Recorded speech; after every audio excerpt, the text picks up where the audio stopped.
তোমাদের মধ্যে যে সকল আমার ভাই বোন এই মুহূর্তে ফার্স্ট ইয়ারে উঠেছো, কলেজে উঠেছো, সেমিস্টারের পরীক্ষা দেবে, তোমাদের সেমিস্টারের পরীক্ষার আগে একাধিক বিষয় জানা উচিত। যেমন তোমাদের 5 নম্বর কত, তোমাদের অনার্সের জন্য অনার্সের ডিগ্রির জন্য কত নম্বর লাগবে, 5 নম্বর তুললেই হয় না অনার্সের ডিগ্রি।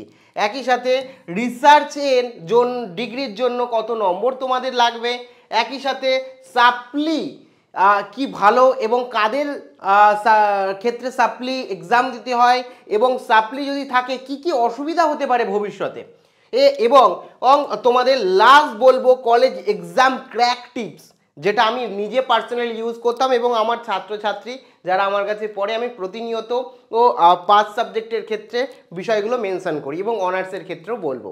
কাজে এই ভিডিওটা তোমাদের কলেজে যারা নতুন উঠেছো, ফার্স্ট ইয়ারে এই মুহূর্তে পড়ছো, তোমাদের জন্য খুব গুরুত্বপূর্ণ হতে চলেছে।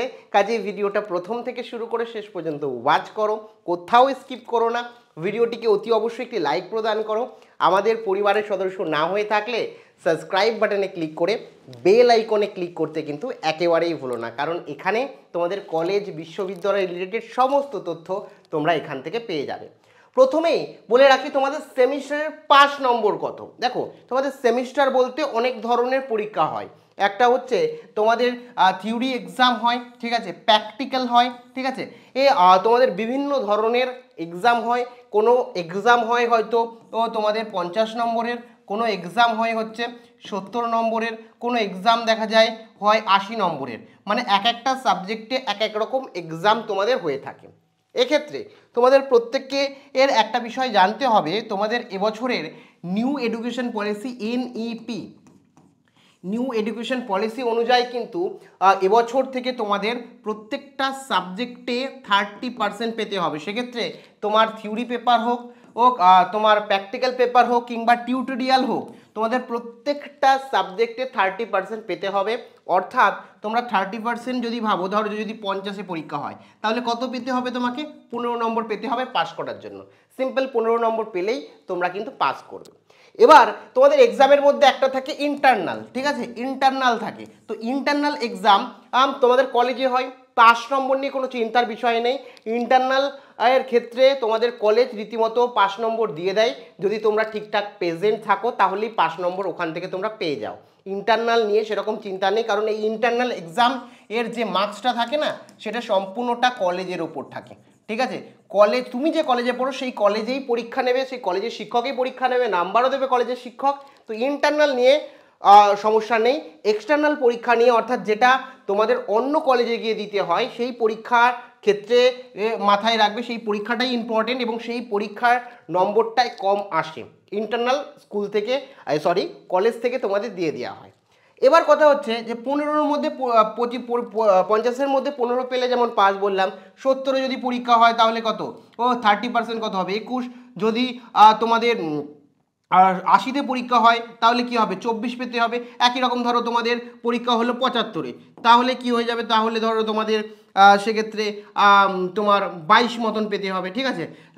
তো এই রকম মানে অ্যাকচুয়ালি 30% তোমাদের নাম্বার কিন্তু পেতে হবে। অনেকের ক্ষেত্রে কি হচ্ছে 60-এ পরীক্ষা হয়, তাহলে 60-এ যদি পরীক্ষা হয় তাহলে কি হয়ে যাচ্ছে 18 পেতে হবে। মানে 30% নাম্বার তোমাদের প্রত্যেকের তুলতে হবে, তাহলে অ্যাটলিস্ট তোমরা পাস করবে। তোমরা অনেকেই মনে করো যে 30% পেলেই হয়তো আমরা পাস করে যাচ্ছি এবং অনার্সও পেয়ে যাচ্ছি, এরকম ব্যাপার নয়। 30%-এ যদি কম পাও, দেখা গেল 50-এর মধ্যে তুমি পেয়েছো হচ্ছে 12, তাহলে কিন্তু তুমি কলেজের সেই সাবজেক্টে পরীক্ষায় ফেল করে গেলে। অবশ্যই মাথায় রাখবে, সেই কারণে 30% নাম্বার প্রত্যেককে তুলতে হবে, নয়তো কলেজে কিন্তু তুমি পাস করতে পারবে না। এবার কথা হচ্ছে এই যে তোমাদের বললাম যে তো 30%, এবার এছাড়া আমি যেটা বললাম যে 30% পেলে তুমি পাস করছো, কিন্তু অনার্স নিয়ে তুমি পাস করতে পারছো না। হ্যাঁ, অনার্সেও সাবজেক্ট ওয়াইজ পাস করছো, কিন্তু অ্যাকচুয়ালি পাস করছো না। তোমরা বলবে ব্যাপারটা কি বুঝতে পারলাম না, দেখো আমি বুঝিয়ে দিচ্ছি। অনার্সের ডিগ্রি পেতে গেলে তোমার শুধুমাত্র 30%, ধরো অনার্স পেপার রয়েছে তোমার, ম্যাথে অনার্স রয়েছে, সেটা হতে পারে তোমার ম্যাথ রয়েছে বা বেঙ্গলি রয়েছে বা ইংলিশ রয়েছে, যে সাবজেক্টই তুমি অনার্স নিয়েছো, যেটা তোমার অনার্স পেপার, সেই অনার্স পেপারে তুমি 30% পেয়েছো, আমি ধরে নিলাম 30% তুমি পেয়ে গেছো। এবার আর তোমার পেয়ে গেছো মানে তুমি পাস করে গেছো। তুমি এই যে ফার্স্ট ইয়ারে পড়ছিলে, ফার্স্ট ইয়ারে তুমি 30% পেয়েছো, ও সেকেন্ড ইয়ারেও তুমি কি হচ্ছে 30% পেলে, থার্ড ইয়ারেও কি তুমি 30% পেলে, তাহলে কিন্তু তুমি পাস করে গেলে, কিন্তু তোমার অনার্স হলো না। কি হচ্ছে, তুমি অনার্স পেলে না। এটা অনেকে বোঝে না যে 30% পাস করে গেছি তার মানে অনার্স নিয়ে পড়ছি, মানে আমি বাংলা বা ইংলিশ যে সাবজেক্টে অনার্স থাকুক তোমার অনার্স হয়ে যাবে না। একেবারেই তুমি 30% পেলেও অনার্স নিয়ে পাস করবে না। কারণটা কি এখানে ভালো করে বুঝতে হবে। তুমি পাস করে গেলে সেক্ষেত্রে তোমার কি হবে, জেনারেল ডিগ্রি হবে, ঠিক আছে। অর্থাৎ পাস নিয়ে পড়েছো এরকম ডিগ্রি তুমি পাবে। তোমাকে টোটাল এই যে তোমার এই যে total first year, second year এবং থার্ড ইয়ারে টোটাল যে 6টা সেম হয়, ঠিক আছে। কটা সেম হচ্ছে, 6টা সেম। এই 6টা সেম মিলিয়ে তোমাকে কিন্তু ইন্ডিভিজুয়ালি তুমি 30% পেলেই পাস করে যাচ্ছ, ও পরের ইয়ারে তোমরা অনার্সে সেই সাবজেক্ট নিয়ে পড়তে পারছো। কিন্তু তোমাদের ওভারঅল এই 6টা সেমিস্টার বা ফার্স্ট ইয়ার যত পরীক্ষা আছে, সেকেন্ড ইয়ারে যত পরীক্ষা আছে অনার্স পেপারে, থার্ড ইয়ারে যত পরীক্ষা আছে, সব মিলিয়ে তোমাকে 40% নাম্বার পেতে হবে। অ্যাটলিস্ট 40% নাম্বার পেলে তুমি কিন্তু অনার্স পেপার টিকিয়ে রাখতে পারবে। অর্থাৎ অনার্সটা 3 বছর পর তোমরা পাবে, আদারওয়াইজ কিন্তু তোমরা পাবে না। কোনো কোনো কলেজে এখন 4 বছরের অনার্স হয়েছে, যাদের 4 বছরের অনার্স হয়েছে তাদের 4 বছরের ক্ষেত্রে কিন্তু 30% নাম্বার লাগবে। ব্যাপারটা ক্লিয়ার করতে পেরেছি, 30% নাম্বার লাগবে। এটা নিয়ে আমি পরে আরও ডিটেলসে বলবো, তোমরা অনেকেই বুঝতে পারছো। 3 বছরের ক্ষেত্রে 40%, 4 বছরের ক্ষেত্রে 30%, একটু কনফিউজ হয়ে যাচ্ছি আমি। তো এটুকু ধরে রাখো, তুমি যদি 4 বছরের জন্য অনার্স নিয়ে থাকো তাহলে তোমার 4 বছরের টোটাল সব সাবজেক্ট মিলে 30% লাগবে, আর 40% লাগবে হচ্ছে 3 বছরের যদি অনার্স পড়ে থাকো তাহলে তোমার 40% লাগবে টোটাল সব পরীক্ষা মিলিয়ে। এটা তোমরা কোনো ইউটিউব চ্যানেলে দেখতে পারবে না, নতুনত্ব আমি বলছি, নতুনত্ব না, এটাই অ্যাকচুয়ালি নিয়ম, কেউ জানে না তাই জন্য ভুলভাল অনেক ভিডিওতে তুমি দেখেছো। পরবর্তী বিষয় বলি, এটা আমি পরে একটা ডেডিকেটেড ভিডিও বানিয়ে দেবো অনার্স ডিগ্রি নিয়ে। তারপরে দেখো রিসার্চ এর ডিগ্রির কথা যদি বলি, রিসার্চের ডিগ্রির কথা বলি, অনেকেই ভাবো যে আমরা রিসার্চ করব। এক্ষেত্রে তুমি 30% কিংবা 40% কিংবা 50% বা 60% পেলেও কিন্তু তুমি এই রিসার্চ ডিগ্রি পাবে না। তাহলে রিসার্চ পেতে গেলে কত মার্কসের প্রয়োজন? তো তোমাদের বলে রাখি 75% মার্কসের প্রয়োজন। অনেকেই বোঝে না 75% করে আমাকে পেতে হবে, না ব্যাপারটা তেমন না। ব্যাপারটা হচ্ছে ধরো তুমি অনার্স নিয়ে পড়ছো, এখানে ক্লিয়ার করো, তুমি ধরো অনার্স নিয়ে পড়ছো, অনার্সে তোমার ধরো যে কোনো সাবজেক্টে, কোনো একটা সাবজেক্টে অনার্স রয়েছে, সেই সাবজেক্টে তুমি ফার্স্ট ইয়ারে পড়ছো, সেকেন্ড ইয়ারে পড়ছো এবং থার্ড ইয়ারে পড়ছো। এই যে first year, second year, third ইয়ারের কথা বলছি আমি এখানে, মানে ফার্স্ট ইয়ার, সেকেন্ড ইয়ার এবং থার্ড ইয়ার মিলিয়ে টোটাল 6টা সেমিস্টার। এই 6টা সেমিস্টারে টোটাল যদি তোমার 75% থাকে তাহলে তোমরা ফোর্থ ইয়ারে গিয়ে, কি বললাম, তাহলে তোমরা ফোর্থ ইয়ারে গিয়ে কি হয়ে যাবে, ফোর্থ ইয়ারে গিয়ে তোমরা রিসার্চ পেপার পড়তে পারবে। তুমি যে সাবজেক্টটাই 75% পেয়েছিলে, অর্থাৎ অনার্স ছিল, সেই সাবজেক্টে তুমি রিসার্চ করতে পারবে, রিসার্চ পেপার পড়তে পারবে ফোর্থ ইয়ারে। অনার্সের সাথে রিসার্চ পেপারের ডিগ্রি তোমরা পেতে পারবে যদি তোমার এই 75% থাকে, তুমি পড়ার অনুমতি পাচ্ছ এবং তারপরে তুমি ফোর্থ ইয়ারে রিসার্চ পেপার নিয়ে রিসার্চ কমপ্লিট করতে পারবে অনার্স ডিগ্রির সাথে সাথে। ক্লিয়ার হয়েছে?